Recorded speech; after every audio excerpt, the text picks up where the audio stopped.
Uh, so I've been seeing a lot of things about Michael Jordan donating $2 million to the police chief's community police fund so that they can have public relations with the community a little bit better.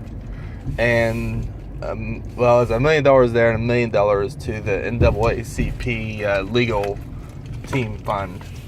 I've been seeing people arguing on both sides, whether they're for the police or for Black Lives Matter movement, whatever. I don't understand why people are bitching about it. The fact of the matter is, he really didn't have to do anything. I mean, yeah, it might be a political move on his part to, just not really take any sides, but at the same time, what side is right in these matters right now? Neither side are right. The police officers that aren't good police officers aren't in the right, and there isn't really sufficient evidence to show on some of these videos yet whether or not they were in the right or in the wrong.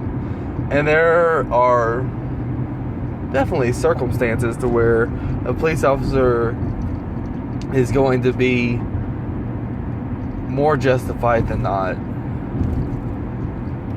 and we might not see what the justification was because of the angle of the film shot, of the timing of the film shot.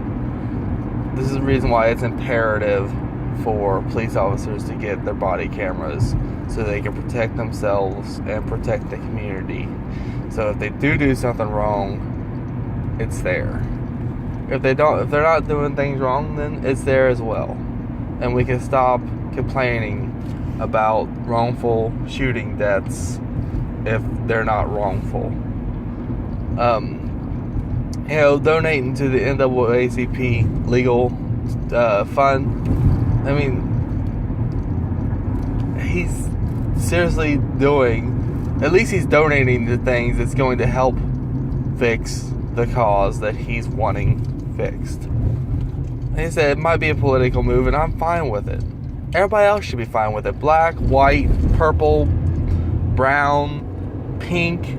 I don't care what color of skin you are. You should be fine with it. He didn't have to do anything. Michael Jordan was my icon growing up. And,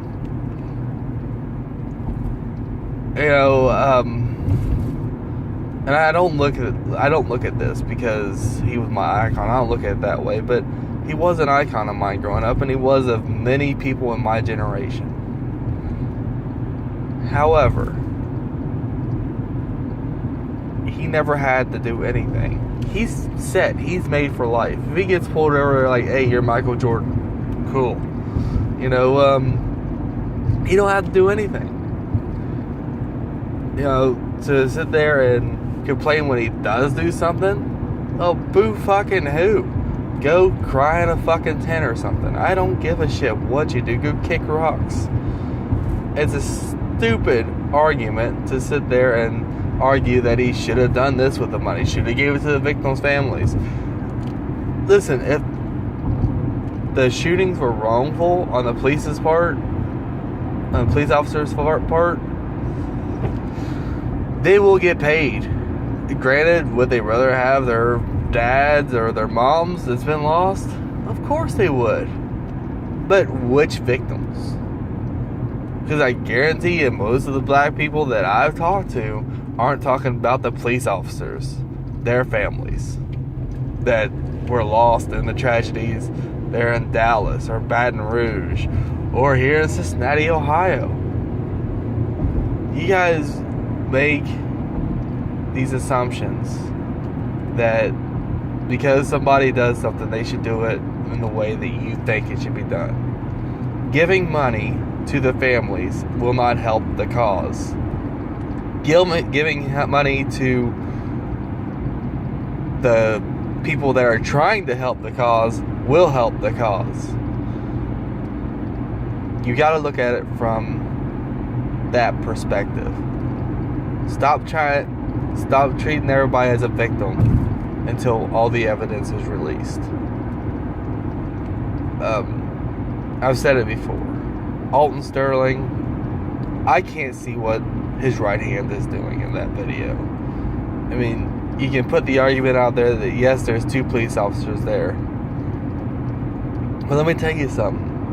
As a former infantryman, I've seen how strong people can be, and they be skinny as hell. But you know the difference between us and them was, and the police officers was, I got 6 to 7 people with me most times. At the bare minimum, 3 to 4. I got my team. Police officers might have themselves or just one other person. You know, the training for a police officer needs to get better. I will say that. However, to put the blame there without all the evidence is ignorance on all sides. I don't put blame until I see the evidence. I don't blame Alton Sterling, and I don't blame the police. Are there things that the police could have done that maybe would have changed the outcome? Yes, maybe. I didn't see the video of what happened before they rushed him, and I can't see what his other hand is doing. The gentleman there in Minnesota, I can't think of his name right now, but while I believe his girlfriend's story, I still need to see what exactly happened before I make a harsh judgment.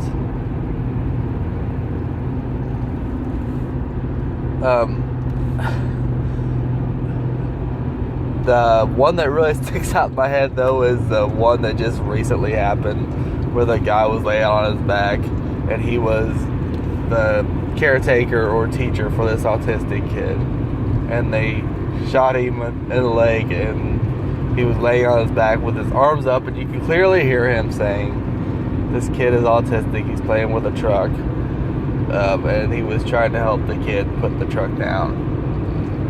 And then they shot at him 3 times, and they hit him in the leg, which he'll make a full recovery.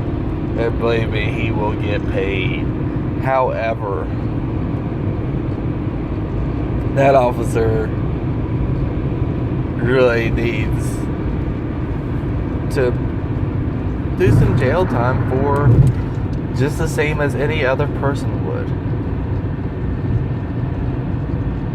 The evidence is what is needed in all cases. You can't put your emotions into it, and you can't try and put reason without valid evidence.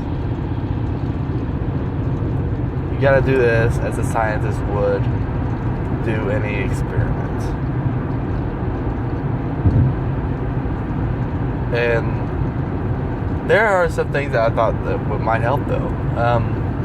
If they do police departments outside the district doing the investigations of other police departments instead of internal investigations, I thought that might be helpful to make it more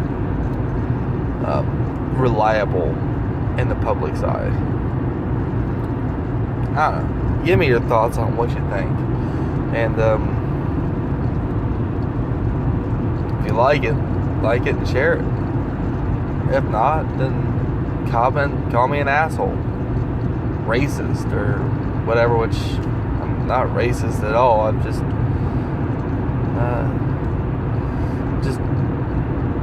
I just want evidence. So, and I want things to be done the right way. Y'all have a good day. This is Atheist Joe, signing out.